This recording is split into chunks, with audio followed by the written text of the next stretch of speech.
Okay, my calculus people, here is a portion of a worksheet that we're working on about particle motion. And we did 3 of these yesterday, which we're going to review today for a second. So instantaneous velocity. Remember, instantaneous velocity is the derivative of the position function. Okay, so this is a function which is the derivative of, well, whatever our position function was.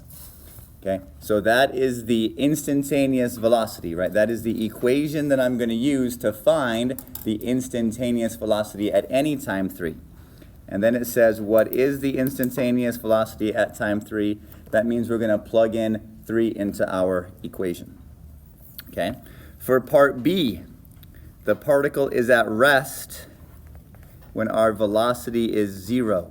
Right, so those are the critical values you get when you set your velocity equation equal to 0. Right, in this case, there's 2 values. We have a quadratic, so there's 2 answers when our particle is at rest. Okay, your particle is moving to the right on the interval where the velocity is positive. So this is an interval. Right, so we have from critical value 1 to critical value 2, potentially, or from 0 to critical value. Okay, depending on whether your derivative is positive or negative. And it's moving left when your derivative is negative. So what we did, we made our chart, right? And we put your critical values on there that we got from setting your velocity equal to 0, right? This tells us when our particle is stopped, so it stops here and it stops there. And what we did is we picked a candidate in there and we figured out that our velocity was positive on that interval, and then we picked a candidate in here and got a negative velocity, and then we pick a number in that interval and you get a positive velocity. Okay, so wherever our velocity is positive, those intervals is where your particle is moving to the right. And wherever your interval where your velocity is negative, that's where your particle is moving to the left. Okay, and then we got to part C, the displacement. So displacement is the position where it ends minus the position where it begins. Okay, this is displacement. Okay, so think about displacement as your ending point minus your starting point. Okay, so wherever you were when you started minus wherever you were when you ended. Sorry, ending minus starting. Okay, and it's okay to be negative. That just means you're to the left of where you started. And if it's positive, you're to the right of where you started. Okay, so that's displacement. Now part D says find the total distance. So total distance is where we're going to start today. Total distance is the sum of all our travels from where we started to where we changed direction and then to where we finished. Okay? So we want to figure out the total distance traveled by the particle during the first 8 seconds. So let's set this up. So we have 0 as our starting point. And then we had our critical values. The first time we changed direction was... What was that from yesterday? 2. So at t equals 2, that was one of our critical values. And then 6 was our other critical value. And then we end up at 8. Okay? So we want to know what is our position at each of these times. Where are we on our position? So not velocity, not acceleration, but position. So at 0, right, we calculated that up here at C. At 0, we were at 0, I believe. We were on your y-axis at 0. And then where were we at 8? We ended at 32.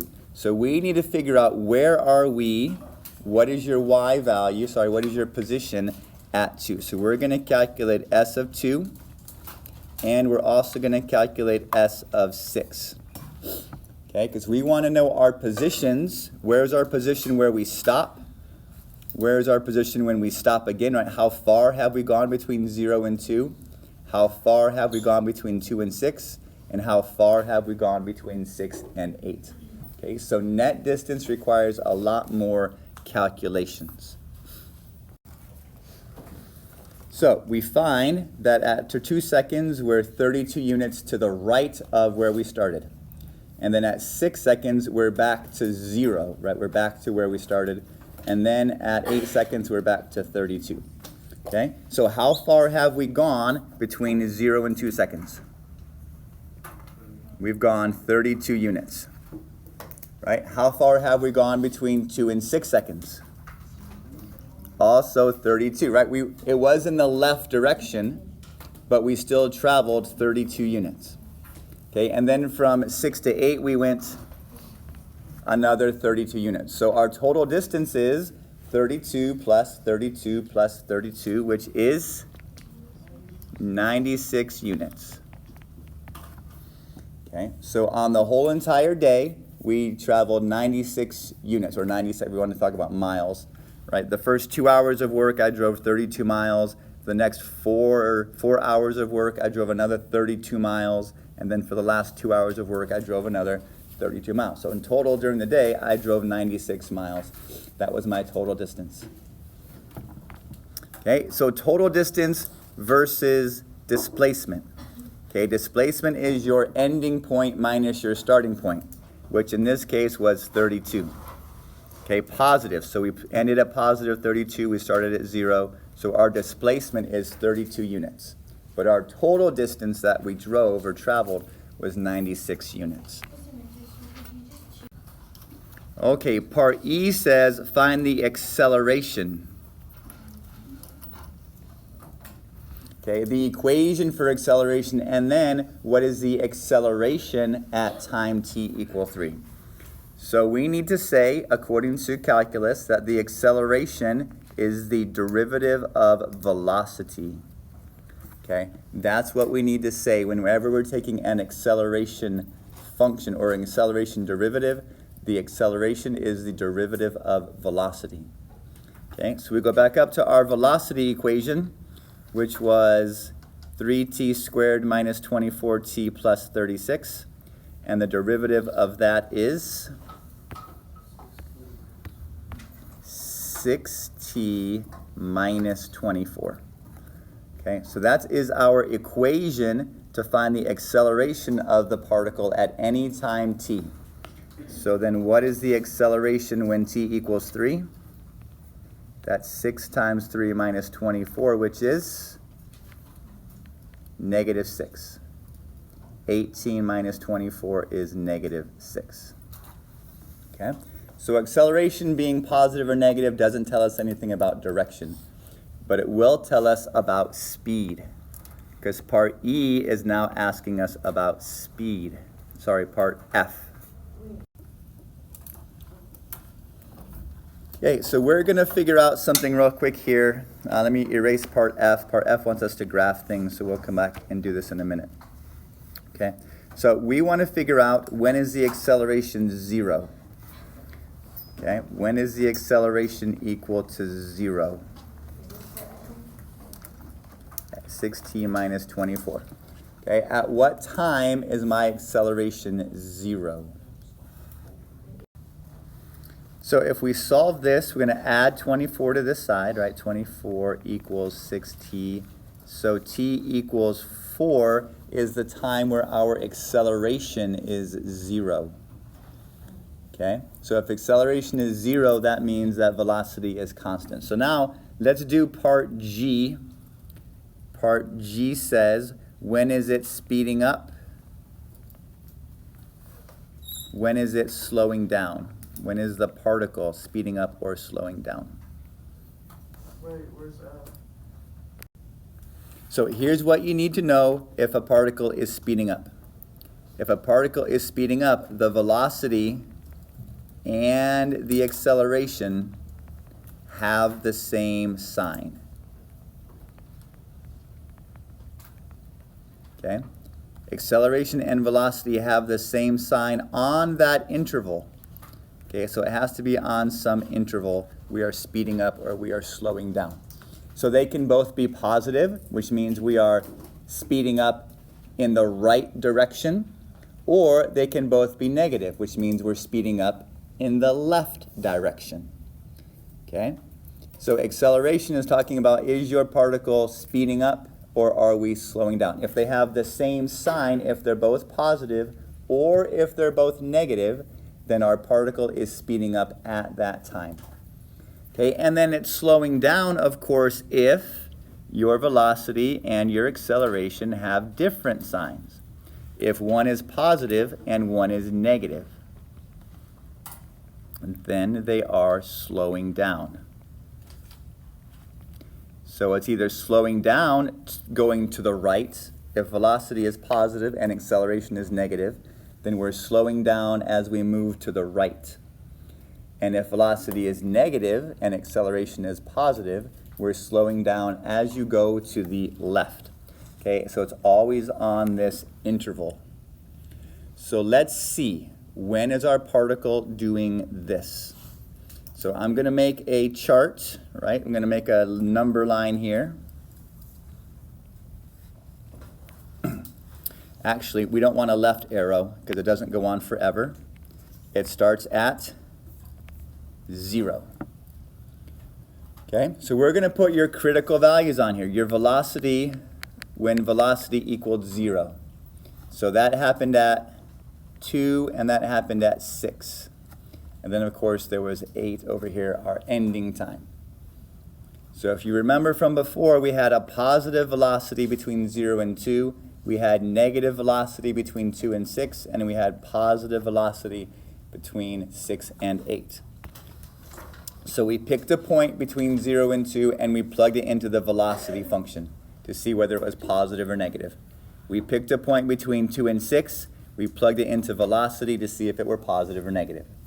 We picked a point between 6 and 8, and we plugged it into velocity to see if it were positive or negative. Okay, let's do the same thing with acceleration. So here's our acceleration graph. What is our critical point for acceleration? 4, right? We found out that when acceleration was 0, the time was equal to 4. So thinking about this, we have a positive slope, right? 6t minus 24.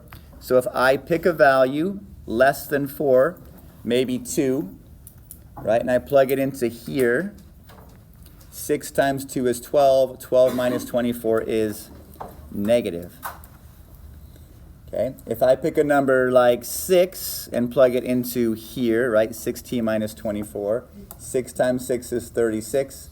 36 minus 24 is positive 12. So my acceleration values are positive to the right of 4. Okay? So now we want to see, we want to analyze these graphs together. Okay? We're going to analyze our velocity graphs and your acceleration graphs together to see when are the signs the same, when are the signs different. Okay? So I have my velocity 0 in yellow, my critical points for velocity are in yellow, and my critical point for acceleration is in blue. So let me make that blue down here. So what's happening between 0 and 2? Velocity is positive, acceleration is negative. So between 0 and 2, our particle is slowing down because our signs are opposite. I have a positive velocity and a negative acceleration. So my particle is slowing down from 0 to 2. What's happening from 2 to 4? It's speeding up. Okay? In what direction though? Speeding up to the left, right? Speeding up to the left. Because my velocity is negative and my acceleration is negative between 2 and 4. So they're speeding up. So then what's happening between 4 and 6? 4 and 6 is slowing down again. Velocity is negative on this interval, right? Velocity is negative, but acceleration is now positive. So it's slowing down between 4 and 6, and then what's happening from 6 on? It's speeding up because my acceleration and my velocity are both positive. So it's speeding up in the right direction. Okay, so it's speeding up versus slowing down, right? That's the speed of your particle. What is it doing on these intervals? So this is the answer to part G. Okay, we are comparing velocity and acceleration. If we want to say something about the speed of the particle, it's either speeding up or it's slowing down, right? Speed is increasing or speed is decreasing, depending on the comparison of acceleration and velocity. Okay, so let's see if we can put all of this together, the whole entire thing, and make a little graph, do a little sketch of our graph. Okay, so we're going to put everything together to do a sketch. Starting from 0. Yes, this is F. F of our equation said put together a graph. Okay, so acceleration, right? That's the second derivative. That talks about concavity. So here, between 0 and 4, we are concave down. The second derivative talks about concavity, so our graph is concave down from 0 to 4 because the second derivative is negative. And then our graph is concave up from 4 to forever. Okay? So let's see, what else do we know? We know that it has a maximum at 2, and we know that it has a minimum value at 6, right? Because our graph increased from 0 to 2, and then it decreases after that, right? And then it decreases down to 6, and then increasing. So we know we have a local max where our derivative changes from positive to negative, and we have a local min where our derivative changes from negative to positive. Okay, so what else? Well, we know all these values, right? What is my position at 0? 0. What's my position at 2? 32, right? 2 comma 32. We found that out in part D over here. Part D is where we found position. What's my position at 6? 0. And what's my position at 8? Back up here to 32. Okay? And then at 4, what's happening at 4? My graph changes from concave up to concave down. Right? That's my point of inflection, where the second derivative is 0 and the sign changes from positive to negative or whatever. That means I have a point of inflection. So my graph will be concave down and increasing from 0 to 32, and then concave down and decreasing, right? So my y values are getting smaller from 2 to 4. And then I have decreasing but concave up from 4 to 6, and then I have increasing and concave up from 6 to 8, right? Each of those little intervals, all of those are my critical values. The 2 and the 6 are critical values of velocity, and the 4 is the critical value for acceleration. Okay, so this is everything you need to know about particle motion. Okay, we have when is it moving right, when is it moving left, when is it at rest, when is the particle. Okay, what is the position, right? Displacement is from ending point to starting point, and then total distance is all of the sums of your critical distances. And then second derivative comparison tells you whether we're speeding up or whether we're slowing down. So that's everything you ever need to know about particle motion.